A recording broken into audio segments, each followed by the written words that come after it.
কুড়িগ্রামের রাজারহাটে মৃত গরুর মাংস বিক্রির ঘটনায় 2 কসাইয়ের জামিন নামঞ্জুর করেছে আদালত। রংপুর সংবাদদাতা মোহাম্মদ ইউসুফ খান জানান, গত বুধবার মৃত গরুর মাংস বিক্রির মামলায় কুড়িগ্রামের বিশুদ্ধ খাদ্য আদালতের বিচারক লিটন চন্দ্র 2 কসাইয়ের জামিন নামঞ্জুর করেছেন। তারা হলেন উপজেলার ফরকেরহাট বাজারের মাংস বিক্রেতা আলম মিয়া ও ওয়াহিদুল ইসলাম। মামলা সূত্রে জানা যায়, 1 মাস পূর্বে গত 24 আগস্ট উপজেলার ফরকেরহাট বাজারের মাংস বিক্রেতা আলম মিয়া অ্যানথ্রাক্স রোগাক্রান্ত একটি গরু ক্রয় করেন।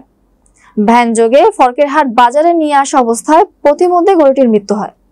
তারপরও কসাই আলম মিয়া অপর মাংস বিক্রেতা হায়দার আলীর সহযোগিতায় নিজেই মৃত গরুটি জবাই করে। দূর থেকে এ দৃশ্য অবলোকন করেন বাজারের 2-1 মানুষ। পরে মুহূর্তের মধ্যেই বিষয়টি জানাজানি হলে শত শত জনগণ জোটবদ্ধ হয়ে ওই কসাইদ্বয়কে ধরার চেষ্টা করেন। এ সময় অবস্থা বেগতিক দেখে তারা পালিয়ে যান। খবর পেয়ে স্থানীয় ইউনিয়ন পরিষদ চেয়ারম্যান আহসানুল কবির আদিল ও উপজেলার ভারপ্রাপ্ত স্যানিটারি পরিদর্শক আব্দুল লতিফ সিদ্দিকী ঘটনাস্থলে পৌঁছান। পরে ওই দিন দুপুরে মৃত গরুর নমুনা সংগ্রহের পর তা পুঁতে ফেলা হয়। এই ঘটনায় 24 আগস্ট উপজেলা স্বাস্থ্য কমপ্লেক্সের নিরাপদ খাদ্য পরিদর্শক আব্দুল লতিফ সিদ্দিকী বাদী হয়ে নিরাপদ খাদ্য আইন 2013 এর 34 ও 44 ধারা লঙ্ঘন করায় আইনের 58 ধারায় উক্ত কসাইদ্বয়ের বিরুদ্ধে মামলা দায়ের করেন।